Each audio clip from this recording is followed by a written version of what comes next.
महाभारत के इस एक्सप्लेनर में स्वागत है। आज हम बात करेंगे 14वीं रात की, उस शानदार लेकिन खौफनाक रणनीति के बारे में। यह सिर्फ एक युद्ध का विश्लेषण नहीं है, बल्कि एक ऐसे विनाशकारी जाल की कहानी है जिसकी पूरी नींव व्यक्तिगत वफादारी और एक बेहद गहरे मनोवैज्ञानिक खेल पर रखी गई थी। ये तलवारों और तीरों से ज्यादा दिमाग का खेल था, जहां इंसान के जज्बातों को ही सबसे बड़े हथियार के रूप में इस्तेमाल किया गया। इस भयावह रात की गहराई को समझने के लिए जरा 14वें दिन के इस टाइमलाइन पर नजर डालना जरूरी है।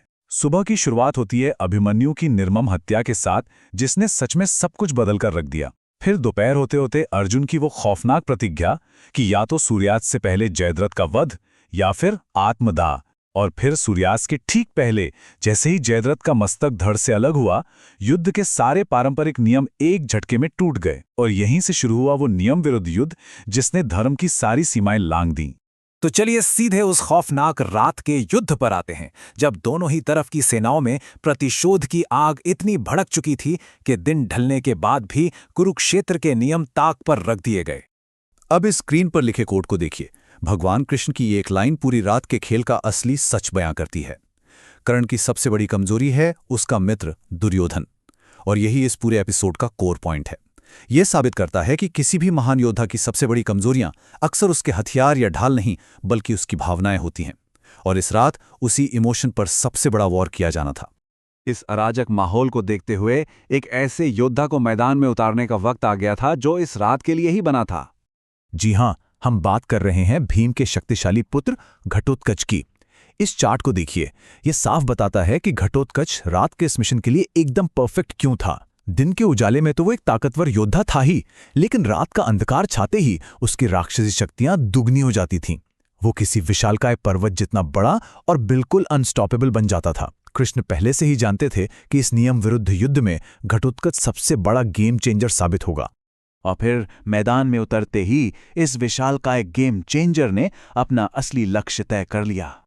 युद्ध भूमि में आते ही घटोत्कच ने जो तबाही मचाई वो रोंगटे खड़े करने वाली थी।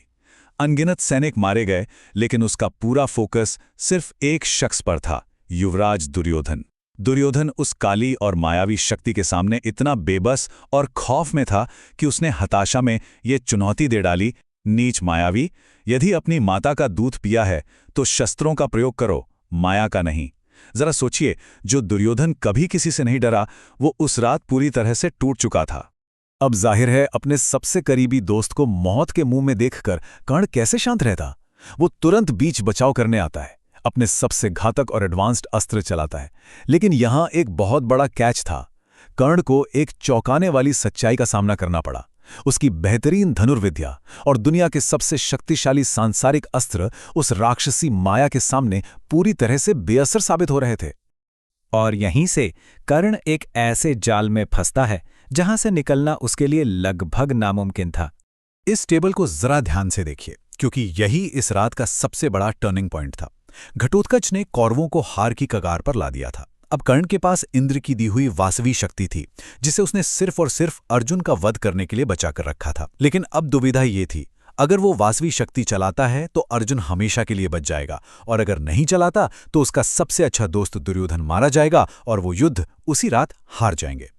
सच में एक ऐसा नो विन सिनेरियो जहां हर तरफ सिर्फ हार थी। इस मोड़ पर तनाव अपने चरम पर पहुंच जाता है। अब सवाल यह था कि कर्ण क्या चुनेगा। क्या वो अर्जुन से अपने जीवन भर के प्रतिशोध को चुनेगा, या अपने उस दोस्त की जान बचाएगा जिसने उसे पहचान और इतना बड़ा सम्मान दिया था। यह सिर्फ एक रणनीतिक फैसला नहीं था, ये वफादारी की असली कीमत चुकाने का वक्त था।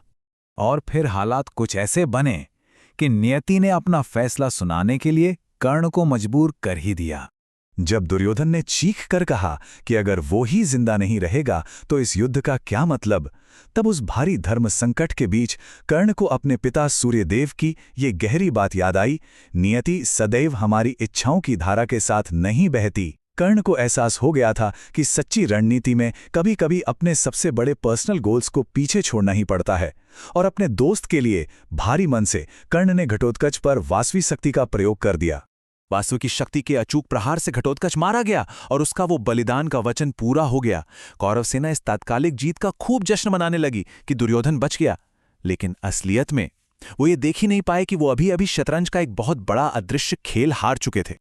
यही था कृष्ण का असली मास्टर प्लान। ये पूरी कहानी एकदम साफ हो जाती है। उस रात का भयंकर नरसंहार सिर्फ खून खराबे के लिए नहीं था। ये कर्ण को उसके सबसे अचूक अस्त्र से निहत्था करने का एक परफेक्ट और साइकोलॉजिकल ट्रैप था। वासवी शक्ति अब खत्म हो चुकी थी और पांडवों का सबसे महत्वपूर्ण योद्धा अर्जुन अब हमेशा के लिए सुरक्षित था। तो अंत में एक बड़ा सवाल खड़ा होता है। सोचने वाली बात है कि क्या दुनिया की सबसे बड़ी रणनीतिक जीतें सच में युद्ध के मैदानों में हथियारों से जीती जाती हैं, या फिर दुश्मनों के दिमाग के भीतर उनकी भावनाओं और वफादारी का इस्तेमाल करके? 14वीं रात का ये नियम विरुद्ध युद्ध हमें यही सोचने पर मजबूर करता है और पूर्ण निष्ठा की उस छिपी हुई कीमत का एहसास दिलाता है जिसने कुरुक्षेत्र का पूरा इतिहास ही पलट कर रख दिया।